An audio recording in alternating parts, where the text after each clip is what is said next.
বন্ধুরা, উপোসের দিনে কিংবা একাদশী কিংবা যে কোনো নিরামিষ দিনে এইভাবে যদি সাবু দিয়ে খিচুড়ি বানানো যায় তাহলে আপনারা চাল ডালের খিচুড়ি ফেলে সাবুর খিচুড়ি খেতে চাইবেন। একবার আমার মতন করে এইভাবে সাবুর খিচুড়ি বানিয়ে দেখুন, একবার খেলে বারবার বানানোর জন্য রিকোয়েস্ট করবে। চলুন তাহলে শুরু করা যাক।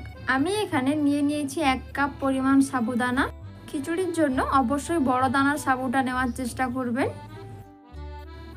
এবারে সাবুদানাটাকে জাস্ট একবার আমি জল দিয়ে ধুয়ে জলটা ফেলে নিচ্ছি।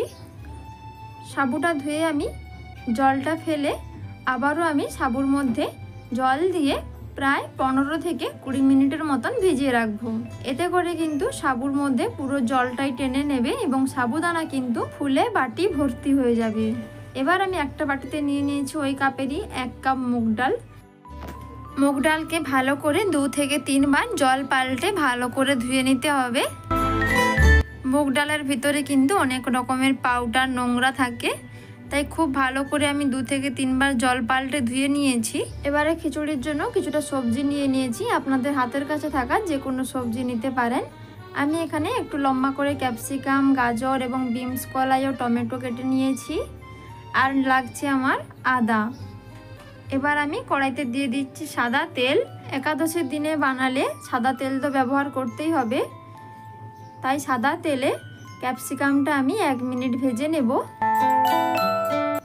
ক্যাপসিকামটা 1 মিনিট আমি ভেজে নিয়েছি, যাতে ক্যাপসিকামের একটা হালসে গন্ধ থাকে সেটা আর থাকবে না। এবার আমি দিয়ে দিলাম গাজর আর বিনস। এবার সব সবজিগুলো ভেজে নেব। সবজির মধ্যে কিন্তু লবণ হলুদ কোনো কিছুই দেওয়ার প্রয়োজন নেই। লবণ ও হলুদ দিলে পরে সবজির কালার কিন্তু চেঞ্জ হয়ে যাবে, একদম সবুজ রং থাকবে না। তাই সবুজ রং রেখে সবজিগুলোকে ভেজে নিতে হবে। আমি 3 থেকে 4 মিনিট মিডিয়াম আঁচে সবজিগুলোকে ভেজে নিয়েছি। দেখুন একদম কিন্তু সবুজ রঙের আছে। সবজিগুলোকে তুলে নিচ্ছি। সবজিগুলো কিন্তু সবুজ রং না থাকলে খিচুড়ির মধ্যে একদমই দেখতে ভালো লাগবে না। এরপর আমি নিয়ে নিয়েছি এখানে তেজপাতা, 2টো এলাচ, দারুচিনি, শুকনো লঙ্কা ও 1 চামচ জিরে নিয়ে নিয়েছি। এবার আমি ওই তেলের মধ্যে দিয়ে দিলাম মশলাগুলো আর দিয়ে দিচ্ছি আমি সামান্য পরিমাণ হিং। এবার মশলাগুলো লাল হয়ে এলে খুব সুন্দর একটা মশলা থেকে গন্ধও বেরিয়েছে। দিয়ে দিচ্ছি 1 চামচ ভর্তি করে আদা বাটা। আদাটাকে তেলের মধ্যে জাস্ট 2 মিনিট ভেজে নেব। জাস্ট 2 মিনিট আদা ভেজে নেওয়া হয়ে গেলে দিয়ে দিচ্ছি 1/2 চামচ হলুদের গুঁড়ো, 1/2 চামচ দিয়ে দিচ্ছি লাল লঙ্কার গুঁড়ো। অনেকে একাদশী রান্নাতে হলুদ গুঁড়ো এবং লঙ্কার গুঁড়ো পছন্দ করেন না, আপনারা চাইলে এটা স্কিপ করতে পারেন। এবার এগুলো তেলের মধ্যে একটু হালকা নেড়ে নিলে সুন্দর একটা কালার আসবে। এবার আমি ধুয়ে রাখা মুগ ডালটা দিয়ে দিচ্ছি। ডালটা দিয়ে আমি প্রায় 2 মিনিটের মতন একটু মশলার সাথে কষিয়ে নেব, যাতে ডালের একটা কাঁচা গন্ধ চলে যায়। ডালটা খুব সুন্দরভাবে একটু ভেজে নিয়েছি। এরপর আমি দিয়ে দিচ্ছি জল। ডালটা সেদ্ধ হওয়ার মতো জলটা দিতে হবে এখানে। এবার আমি ঢাকনা দিয়ে ডালকে হাফ সেদ্ধ করে নেব। ডালটা কিন্তু পুরোপুরি গলে যাওয়া পর্যন্ত সেদ্ধ করা যাবে না। ডালটা আমার হাফ সেদ্ধ হয়ে গেছে, এবার ঢাকনাটা খুলে নিয়েছি। দেখুন ডাল কিন্তু একদম দানা দানা আছে, পুরোপুরি গলে যায়নি। এদিকে সাবুদানাগুলো ফুলে একদম বাটি ভর্তি হয়ে গেছে। এবার সাবুদানাগুলো আমি এই ডালের সাথে দিয়ে দেব। এবার ডালের সাথে সাবুদানাটাকে কিছুক্ষণ রান্না করে নিচ্ছি, ভালো করে নাড়াচাড়া করে।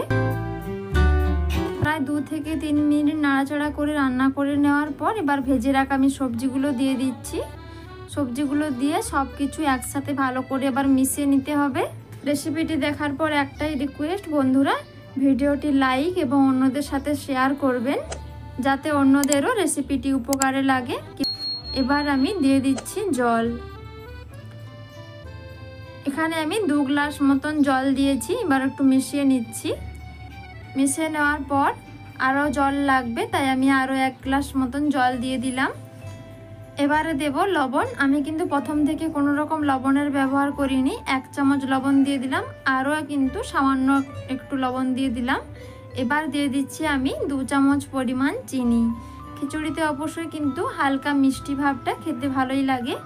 এবার ঢাকনা দিয়ে আমি সাবুটাকে সেদ্ধ করে নেব মিডিয়াম আঁচে। এবার ঢাকনাটা খুলে নিয়েছি। আমি কিন্তু মাঝে আরও দুবার ঢাকনা খুলে নাড়াচাড়া করেছি, না হলে কিন্তু এই সাবু বসে যাওয়ার চান্স থাকে। এইরকম পাতলা ঘনত্ব রেখে গ্যাসটা অফ করে দিতে হবে। কিছুক্ষণ পর কিন্তু খিচুড়িটা মোটা হয়ে যাবে। এবারে আমি কিছুটা লম্বা লম্বা করে কেটে নেওয়া টমেটো দিয়ে দিচ্ছি। টমেটোটা এই তাপে সেদ্ধও হয়ে যাবে এবং দেখতেও ভালো লাগবে, একদম কিন্তু গলে যাবে না। অপর থেকে দিয়ে দিচ্ছি ভাজা জিরের গুঁড়ো আর দিয়ে দিচ্ছি 2 চামচ পরিমাণ ঘি। এতে করে খুব সুন্দর একটা ফ্লেভার আসবে খিচুড়ির মধ্যে এবং খেতেও কিন্তু দারুণ লাগবে। কাল একাদশী, তাই একাদশীর জন্য এরকম একটা পারফেক্ট খাবার বানিয়ে নিতে পারেন। দেখুন প্রায় আমি 10 থেকে 15 মিনিট স্ট্যান্ডিং টাইমে রাখার পর এবার পরিবেশন করে নিয়েছি। একদম কিন্তু ঘনত্বটাও দারুণ হয়েছে, দেখতেও কিন্তু দারুণ লোভনীয় হয়েছে।